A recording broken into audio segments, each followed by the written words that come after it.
प्रिय बच्चों, एक बार पुनः बहुत बहुत स्वागत है आपको इस ऑनलाइन क्लास में मैथमेटिक्स की क्लास 9 का एक बहुत ही महत्वपूर्ण टॉपिक लेकर हम पुनः एक बार उपस्थित हुए हैं नए टॉपिक के साथ। आप देख रहे हैं गुणनखंड प्रमेय यानी कि फैक्टर थ्योरम। फैक्टर थ्योरम को हम लोग जानेंगे आखिर ये होता क्या है और इसके साथ ही साथ फैक्टर थ्योरम का कैसे यूज होता है एक एग्जाम्पल लेकर हम आपको बताएंगे।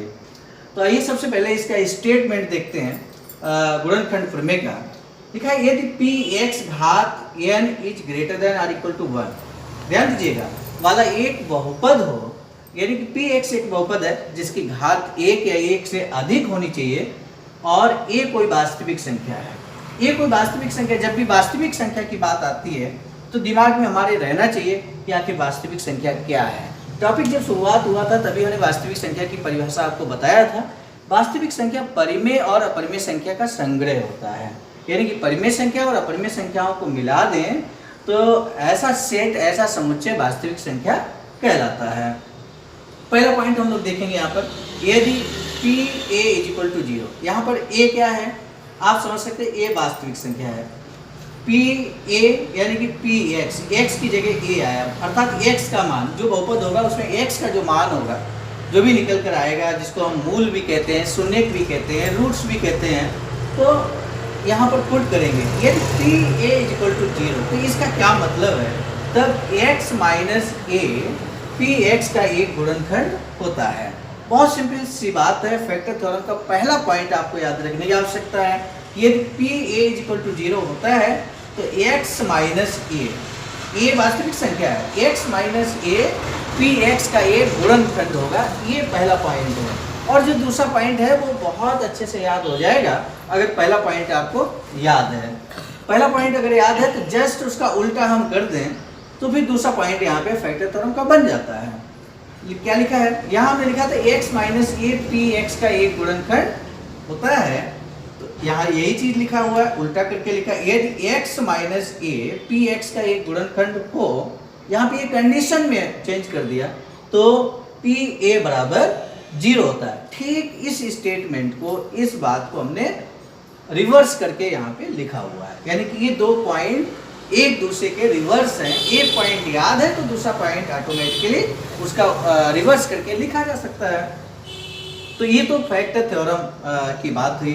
अब कैसे इसका हम लोग यूज करेंगे, यहाँ पर एक एग्जाम्पल हमने लिख रखा है, तो इस एग्जाम्पल की सहायता से हम आपको बताएंगे कैसे हमें इसका फैक्टर थ्योरम का इस्तेमाल करना है। तो एग्जाम्पल ध्यान से देखिए आप क्या लिखा हुआ है। इस एग्जाम्पल का हम इस्तेमाल करेंगे फैक्टर थ्योरम को समझाने के लिए, और बहुत ही इम्पॉर्टेंट क्वेश्चन है। ये जो क्वेश्चन है रियली बहुत इम्पॉर्टेंट है, परीक्षा जो होता है उसमें पूछा जाता है, परीक्षा के दृष्टिकोण से बहुत ही इम्पोर्टेंट ये सवाल हमने लिया है।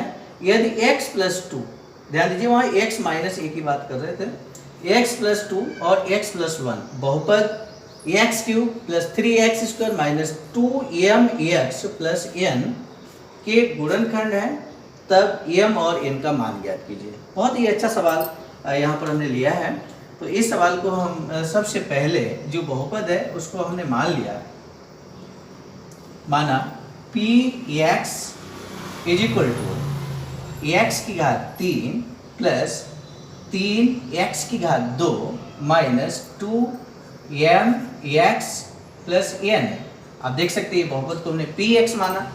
अब जो गुणनखंड यहाँ पे दिया गया है x प्लस 2, यहाँ स्पष्ट कहा गया है यदि x प्लस 2 x प्लस 1 बहुपद के गुणनखंड है, यानी कि ये इसके गुणनखंड है। इसका अगर गुणनखंड है इसका क्या मतलब है कि चलिए सबसे पहले हम x प्लस 2 ये गुणनखंड है तो दिस इज इक्वल टू 0 करेंगे तो यहाँ से x की वैल्यू क्या आएगी, तो x is equal to minus 2 होगा, क्योंकि यहाँ स्पष्ट लिखा हुआ है x प्लस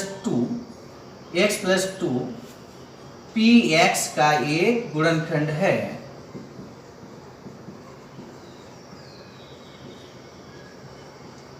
जब पी एक्स का ये गुणनखंड है, इसका सीधा मतलब क्या है, x की वैल्यू हम -2 लाए हैं तो p -2 x की जगह ये -2 आप पुट कीजिए और दिस इज इक्वल टू 0 होगा। ठीक इसी तरह से दूसरी जो बात है वो है x प्लस 1। आप देखिए क्या लिखा है, X plus one is equal to 0, तो एक्स का मान क्या होगा, तो एक्स इज इक्वल टू हो जाएगा माइनस का 1 को उधर जब हम पक्षांतर करते हैं, साइड चेंज करते हैं, तो प्लस का माइनस, माइनस का प्लस हो जाता है। तो x इज इक्वल टू -1 आया, यहाँ पर x इज इक्वल टू -2 आया। तो x यहाँ पर x प्लस 2 स्पष्ट कहा गया कि बहुपद का एक गुणनखंड है। ठीक इसी तरह से x प्लस 1 भी गुणनखंड है। अगर यहाँ पर कह दें, चलिए यहाँ पे लिख देते हैं x प्लस 1 px का एक गुणनखंड है, का एक गुणनखंड है। इसका सीधा मतलब क्या होगा, जैसे यहाँ पर हमने p minus 2 is equal to 0 लिखा है, ये गुणनखंड प्रमेय को आधार बनाकर हम सवाल को कर रहे हैं। तो यहाँ पर क्या हो जाएगा, p minus 1 is equal to 0, यानी कि ये दो कंडीशंस यहाँ पे बनेंगी। अब हम सवाल को हटा देते हैं, क्योंकि सवाल का जो मैक्सिमम पोर्शन जो यूज होना था वो हमने यहाँ पर यूज कर लिया है। अब आप देख सकते हैं p minus 2 is equal to 0 क्या होगा। तो सबसे पहले हमारा जो बहुपद है हम उसको देखेंगे। सीधे सीधे बहुपद को लिखते हैं, x cube plus 3x square minus 2mx plus n, यानी कि x की जगह क्या आ गया, यहाँ p x था और यहाँ p माइनस 2 है, यानी कि x की जगह माइनस 2 पुट करेंगे तो क्या हो जाएगा, minus 2 cube plus 3x square, x square की जगह x की जगह माइनस 2 यानी कि स्क्वायर हुआ, माइनस 2m इंटू एक्स की जगह पुनः हम यहाँ पे माइनस 2 लिखेंगे, प्लस n बराबर क्या है 0, बराबर 0 यहाँ पे लिख देंगे। इसको सॉल्व करेंगे। माइनस 2 का क्यूब क्या होगा, माइनस 2 का क्यूब आप जानते हैं minus 2 into minus 2 into minus 2, यानी कि ये हो जाएगा 8, माइनस का 8 होगा, माइनस में प्लस और प्लस माइनस माइनस, यानी कि माइनस का 8 हो गया। यहाँ पर आइए, माइनस 2 का स्क्वायर प्लस 4 होता है, यानी कि प्लस 3 इंटू 4। बहुत आसानी से इस सवाल को हम लोग सॉल्व कर पाएंगे।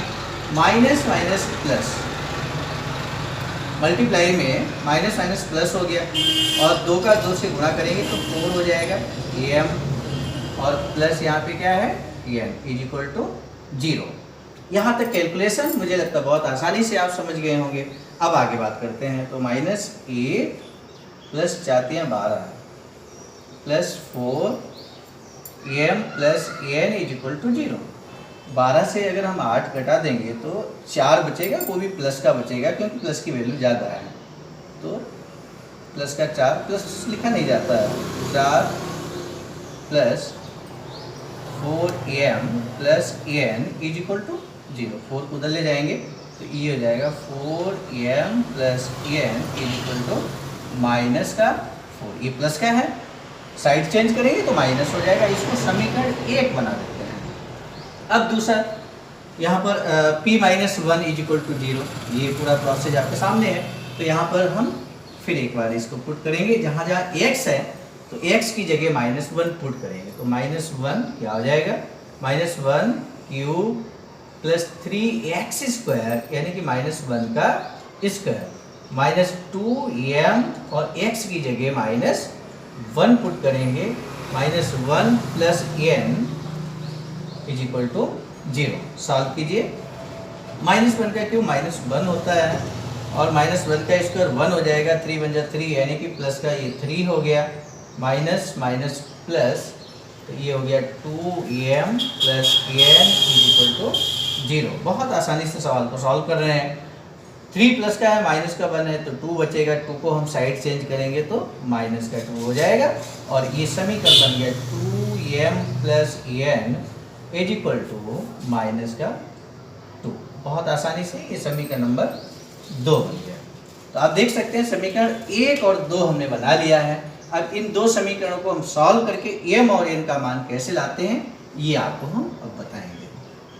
आप देख सकते हैं बहुत आसानी से इस सवाल को हम सॉल्व कर रहे हैं। गुणनखंड प्रमेय का यूज किया है, इस तरह से यूज होता है, ये हम लोग बहुत अच्छी तरह से यहाँ पे सीख रहे हैं एग्जाम्पल के माध्यम से। अब ये दो समीकरण जो है इनको हम सॉल्व करेंगे। सबसे पहले हम इनको लिख लेते हैं।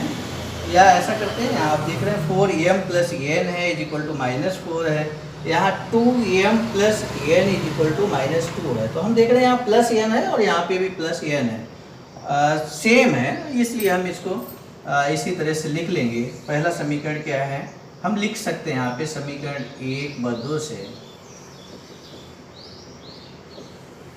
इस तरह से लिखेंगे तो क्या हो जाएगा 4m plus N is equal to -4, और यहाँ पर दूसरा जो समीकरण है 2m plus N is equal to -2 है। तो इस तरह से अब इसको हम सॉल्व करते हैं। आप देखिए, इसको हम सबसे पहले हमें इसमें से m या n रिमूव करना होगा, तो बहुत आसान तरीका है। आप देखिए ये भी प्लस एन है, तो इसको हम यहाँ घटाएंगे, घटाने पर यानी कि ये माइनस हो जाएगा, घटाने पर साइन चेंज हो जाता है, ये सभी बच्चों को मालूम होता है। तो ये माइनस हो जाएगा और ये माइनस का प्लस हो जाएगा, यहाँ साइन चेंज होगा तो प्लस हो जाएगा। और ये है क्यों, क्योंकि यहाँ लिख कीजिए घटाने पर, मान लीजिए एक प्लस की वैल्यू होती है, एक माइनस की ऑलरेडी होती, तो जोड़ने पर लिखते तो फिर साइन चेंज होने की कंडीशन नहीं करनी पड़ती। तो आइए सबसे पहले तो ये कैंसिल हो गया, प्लस एन और माइनस एन कैंसिल हुआ, 4m माइनस का 2m है, तो ये 4m से 2m माइनस करेंगे, बहुत आसानी से हम समझ सकते हैं। 2m बचेगा और माइनस का 4 प्लस का 2 है यहाँ पे, तो ये माइनस का 2 बचेगा। इस तरह से हम देख सकते हैं m इज इक्वल टू -2/2 हो गया, कैंसिल हो जाएगा। तो आप सभी लोग जान रहे हैं कि m की वैल्यू यहाँ पर आ चुकी है -1, और इस तरह से पहला आंसर हमें प्राप्त हो चुका है। और आप देख सकते हैं अब किसी एक समीकरण का इस्तेमाल करते हुए हम n का मान लाएंगे। तो यहीं पर आप देख लीजिए समीकरण 1 को ही ले लेते हैं। समीकरण 1 में m बराबर -1, m की जो वैल्यू आई है रखने पर इस तरह से रख देंगे। तो आप देखिए 4m plus N is equal to -4 है, तो 4m का मान क्या है -1 plus N is equal to -4 है। अब इसको हम सॉल्व करेंगे तो ये -4 हो गया, plus N is equal to -4, यानी कि -4 को साइड चेंज करेंगे तो यहाँ n बचेगा, ये -4 पहले से है, -4 साइड चेंज करेंगे तो प्लस का 4 हो जाएगा। और इस तरह से आप देख सकते हैं n इज इक्वल टू आ चुका है 0, यानी कि n का मान 0 आ गया। फाइनली आप देख सकते हैं m is equal to -1, n is equal to 0। और सवाल में आपसे कहा गया था कि m और n का मान ज्ञात कीजिए, तो इस तरह से m और n का मान हम ज्ञात कर चुके हैं बहुत आसानी से गुणनखंड प्रमेय का इस्तेमाल करते हुए। तो गुणनखंड प्रमेय पहले सबसे पहले हमने आपको स्टेटमेंट और बताया, उसके बाद एग्जाम्पल के माध्यम से इस फैक्ट थ्योरम को बहुत आसानी से आप समझ गए होंगे और इस तरह के सवालों को आसानी से सॉल्व कर पाएंगे। पुनः नए टॉपिक्स के साथ मिलेंगे, तब तक के लिए बहुत बहुत धन्यवाद।